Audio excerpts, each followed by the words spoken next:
শঙ্কার মধ্যেও আশার সঞ্চার করেছে কৃত্রিম বুদ্ধিমত্তা বা এআই এর উৎকর্ষতা। গবেষণা বলছে বিশ্বজুড়ে এআই ব্যবসা পরিচালনার ধরনে পরিবর্তন আনলেও এটি উপসাগরীয় অঞ্চলে মানবকর্মীর সামগ্রিক চাহিদা কমাচ্ছে না, বরং শক্তিশালী অর্থনৈতিক প্রবৃদ্ধি, বড় বড় উন্নয়ন প্রকল্প এবং সরকারি বেসরকারি খাতের পরিষেবা সম্প্রসারণের মতো বিষয়গুলো সংযুক্ত আরব আমিরাত ও সৌদি আরবে শ্রমের টেকসই চাহিদাকে এগিয়ে নিচ্ছে। মূলত সৌদি সরকারের ভিশন 2030 অর্থনীতি সংস্কার কর্মসূচির কারণে শ্রমশক্তির চাহিদা বৃদ্ধি পাচ্ছে, যার আওতায় নির্মাণ, অবকাঠামো উন্নয়ন, পর্যটন, উৎপাদন, লজিস্টিক্স ও নতুন অর্থনৈতিক অঞ্চলে বড় ধরনের বিনিয়োগ অন্তর্ভুক্ত রয়েছে। গবেষণায় অনুমান করা হয় এআই এর মাধ্যমে উৎপাদনশীলতা না বাড়ালে সৌদি আরবকে তার সম্প্রসারণ পরিকল্পনা বাস্তবায়নের জন্য আরও প্রায় 6.5 লাখ অতিরিক্ত কর্মী প্রয়োজন হতো।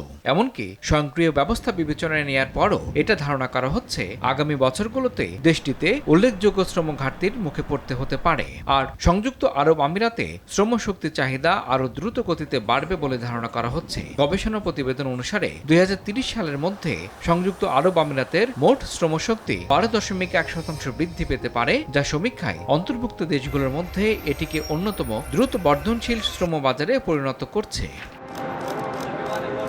প্রতিবেদনে বলা হয়েছে মানব শ্রমশক্তিতে এই 12.1% বৃদ্ধি সমীক্ষায় অন্তর্ভুক্ত বাজারগুলোর মধ্যে অন্যতম সর্বোচ্চ। অন্যদিকে সৌদি আরবে কর্মশক্তি 11.6% বৃদ্ধি পাবে বলে অনুমান করছেন মধ্যপ্রাচ্য বিশেষজ্ঞরা। এর তুলনায় যুক্তরাষ্ট্র ও যুক্তরাজ্যের মতো প্রধান অর্থনীতিতে এই সম্প্রসারণ উল্লেখযোগ্য হারে কম। এই গবেষণাটি পরিচালনা করেছে সার্ভিসনাও ও পিয়ারসন। সার্ভিসনাও যুক্তরাষ্ট্র ভিত্তিক একটি এন্টারপ্রাইজ সফটওয়্যার কোম্পানি, যা বিভিন্ন দেশের সরকার ও বড় বড় প্রতিষ্ঠানকে ডিজিটাল ওয়ার্কফ্লো এবং অটোমেশন প্ল্যাটফর্ম সরবরাহ করে। অন্যদিকে পিয়ারসন হল যুক্তরাজ্য ভিত্তিক একটি বৈশ্বিক শিক্ষা কোম্পানি, যা শিক্ষা, দক্ষতা উন্নয়ন ও শ্রমশক্তি মূল্যায়নে বিশেষ পারদর্শী। গবেষণা অনুযায়ী প্রযুক্তি, কৃত্রিম বুদ্ধিমত্তা ও সেবার ডিজিটাল রূপান্তরের উপর সংযুক্ত আরব আমিরাতের বিশেষ গুরুত্ব কর্মসংস্থান বিলোপের পরিবর্তে নতুন চাকরির সুযোগ তৈরি করতে পারে। তবে সংযুক্ত আরব আমিরাত ও সৌদি আরব উভয় দেশেই যেসব প্রধান খাতে কর্মী নিয়োগ অব্যাহত থাকবে বলে ধারণা করা হচ্ছে তার মধ্যে রয়েছে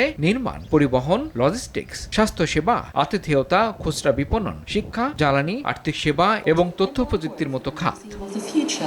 এখন দেখার বিষয় এ ধরনের সুযোগকে কোন দেশ কিভাবে কাজে লাগায়।